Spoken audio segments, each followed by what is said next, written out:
The Pascal Siakam trade reports continue to come in droves as a Warriors insiders discussed the trade negotiations that have gone down between the Raptors and the Warriors as of late, and apparently there is something there. So we'll discuss that, including someone lying about the Kings situation, as Shams has dropped conflicting reports to other things we have seen and discussed over the last few days, and Woj just dropped some insight in terms of Siakam potentially going to the Indiana Pacers, who are apparently definitely interested in acquiring Pascal, but are unwilling to trade away some key potential pieces in a potential trade. So lots of stuff to discuss in this video. Again, if you want to stay up to date with all the latest news surrounding this team, subscribe to the channel. Over 57% of our viewers are not subscribed, so it would mean the world to me as we continue to deliver all of the latest Toronto Raptors news. But let's dive into the first topic of discussion. The first thing we're talking about is a Warriors insider reveals major Siakam trade details. Now, the Warriors have been a team that have been linked to the Toronto Raptors for the past 2-3 seasons, it feels like. Since Scottie Barnes was drafted, the Raptors seem to have been interested in Jonathan Kuminga. The Warriors have been interested in both OG and Pascal Siakam, and that hasn't changed this sort of trade deadline, and apparently there's actually something there this go around, as a report has come from the Athletic, and this is also escalating sort of rumors and hype that Siakam's out last night against the Clippers was a late scratch due to back spasms, which are injuries that feel like they're easy to fake as they're game time decisions, day-to-day stuff, and there's speculation that other players around the league like Herter, like Jarace Walker, have been out with short-term injuries as well. So, I mean, there's a lot of stuff going on. We're reading all into it. We'll discuss that, but we'll break it all down for you guys. But the big stuff now is the Golden State Warriors things, because basically this is coming from Anthony Slater, who is a Warriors insider associated with The Athletic. So pretty credible in terms of stuff regarding Warriors news. Basically, start here. This is also coming from an article from Eric Korean that these teams have discussed Siakam in recent weeks. I have heard that on a more substantial level, and saw Mike Dunleavy Jr., the GM or president of the Golden State Warriors, and Masai Ujiri in the tunnel pregame on Sunday night having drawn out conversation. So there's something potentially there. I'd wager the Warriors view the proposal of Kuminga, 2 firsts, and a valuable expiring as too steep. Paul's contract is useful for them because they're trying to duck the second tax apron this summer, and Siakam, if acquired, would presumably be ticketed as an expensive part of their future. So basically, there has been substantial level of trade talks. It's been visually seen. People have seen, there's pictures going around of Dunleavy as well as Masai Ujiri discussing something. It could be the dinner, the restaurants in San Francisco, or it could be potential Pascal Siakam trades.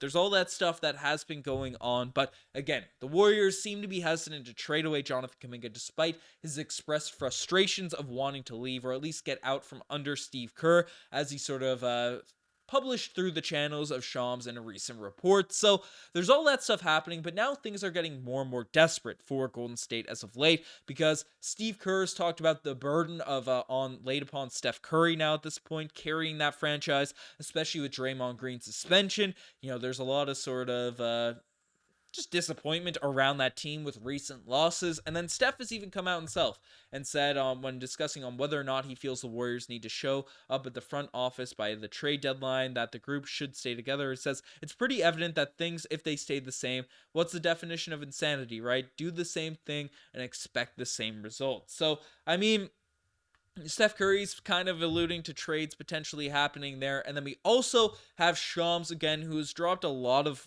reports that kind of been a little bit of misses as of late regarding the Toronto Raptors. He's come out on his most recent show, with FanDuel, discussing how there has been serious conversations between Golden State and Pascal Siakam in these types of trades. So, I mean, there's a lot of smoke going around about the Golden State stuff. Kuminga's a guy that's frustrated.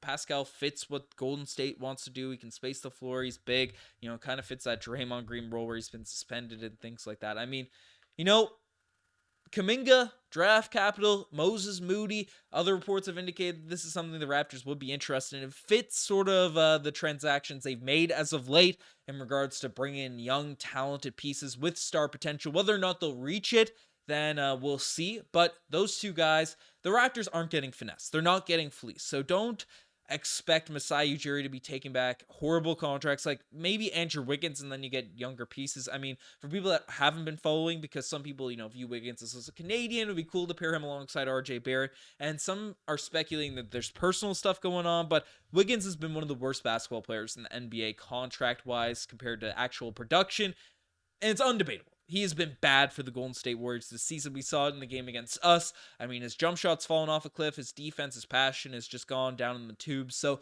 people are saying, oh, he's not very good at all. So he would be a negative asset, especially with the money on his deal and the years left on that contract. But again, if you get two young pieces and maybe you can have the rehabilitation project of Andrew Wiggins, maybe that's something the Raptors do. Eases the burden on terms of what's on Golden State. You'd be taken back, doing them a solid by making this trade kind of go down, or you could take the Chris Paul deal as that's an expiring this offseason. Whatever it is, we'll see if Masai Ujiri actually goes through with it. But again, it'd be a big risk taking in Wiggins. Kuminga does have potential, but I like Pascal Siakam more. Again, I've made this despite the amount of reports that have come out, and I'm discussing all the reports. It's what I do here on the Raptors Digest. We react to all Toronto Raptors news. I'm still of the stance I want to extend Siakam. That's just my take. That's just my opinion. So, people disagree with it. That's just how it is. And me reporting on or discussing reports on this stuff doesn't mean I've changed my mind on that. But that's my stance. But it also seems like another team that's been involved in potential Siakam discussions has been the Sacramento Kings. And we've heard a lot of reports about this, but it seems like someone is lying about the Siakam Kings trade reports. Because, again, from a similar video from the same Shams FanDuel episode, he discussed a recent report that has gone down, or at least indirectly addressed some of the news that Siakam had a meeting with the Kings and basically said, or at least expressed through some sort of channel, that he would have no interest in signing long-term with Sacramento. Shams basically shot that down in a recent sort of vid, discussing how there was no meeting between Siakam and the Sacramento Kings, and no one really knows whether or not he'd view Sacramento as a long-term fit or not. So apparently that information, according to Shams, is kind of made up. Shooting that down, saying that there's no official reports in regards to that. Well, again, we heard the reports that Davion Mitchell, Kevin Huerter, as well as Harrison Barnes, as well as draft capital were offered to the Toronto Raptors for a potential Pascal Siakam trade. Again, I'm not as encouraged by that deal as I am, Kuminga, Moody, and sort of draft capital. Again, maybe you could make an argument for it either way. Gary Trent Jr. has been a lot better, so that makes Kevin Huerter less valuable. We also have Grady Dick sort of waiting in the wings, so he's also been bad this season, Kevin Huerter, in terms of his relative career production. So, I mean, not a horrible deal, but apparently the Kings shot down any offers based off the fact Siakam doesn't want to stay there long term. He's a rental and stuff, but Shams basically shot that thing down pretty fast. So, we'll see what ends up happening. Maybe the Kings aren't out of the running. It felt like they were. I'm still, again, treating all these reports with a grain of salt because it seems like someone is lying at this point. So we'll see what happens regarding Pascal Siakam along those lines. And then we also have another sort of thing to finish this off is the Indiana Pacers are pursuing Pascal, but holding back a key piece. Now, this is coming from Woj, a little tiny bit of a Woj bomb, not a big one by any means, but basically we know the Kings have expressed interest in Pascal in OG Anunoby in the past. It's been widely discussed, and now basically, the Pacers are very determined to not include Jarace Walker in any trade. Indiana is very high on Walker's long-term potential, as are other teams around the league. In a potential Pascal Siakam trade, Walker could be a sticking point in negotiations. And for people that aren't familiar with Jarace Walker, you might look at him and be like, man, a guy averaging 3 points per game, solid shooting numbers, very nice sort of athleticism, good physicals, 6'8", mobile power forward that can shoot the three, is very young, was a lottery pick this season for the Indiana Pacers, but averaging 3 points per game, how the heck is he going to be a deal breaker in a potential Pascal Siakam deal? Well, he has potential and stuff. I get why the Pacers wouldn't be interested in adding him to a deal, but frankly, give him up. You're giving him up in a Siakam trade.